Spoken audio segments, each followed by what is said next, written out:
Shalom, saudara dan saudari yang terkasih dalam Tuhan kita Yesus Kristus.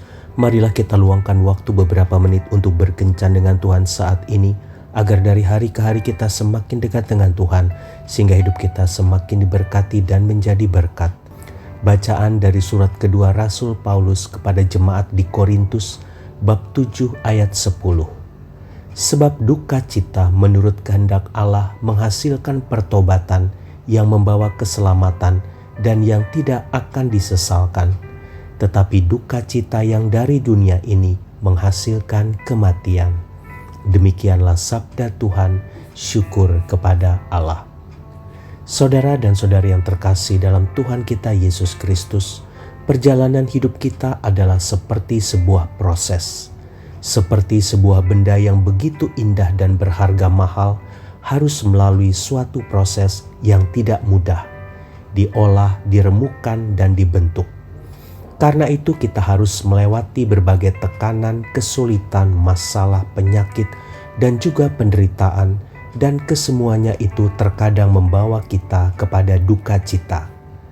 Namun bila kita mampu menguasai diri dan mengaturnya dengan baik, serta membiarkan tangan Tuhan bekerja dalam hidup kita, kehidupan kita akan menjadi luar biasa dan berbeda.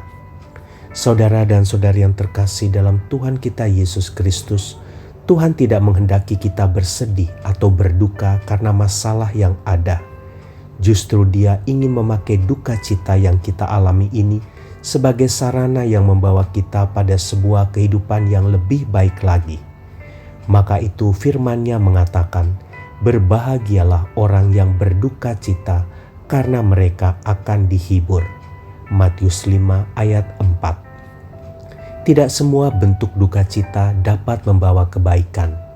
Hanya ketika kita membawa duka cita itu kepada Tuhan, maka duka cita itu akan menjadi suatu kebaikan bagi kita.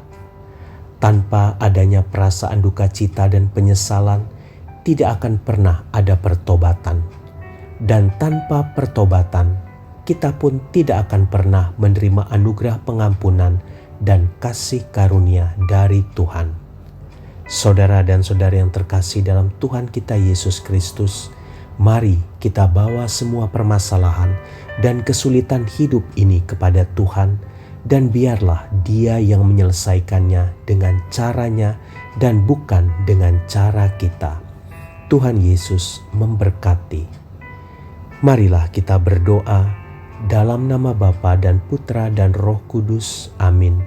Tuhan Yesus, aku percaya melalui penderitaan dan permasalahan hidup ini, Engkau mau membentuk aku menjadi pribadi yang tegar dan tahan uji, seperti emas yang murni yang harus dibakar di perapian agar menjadi berharga.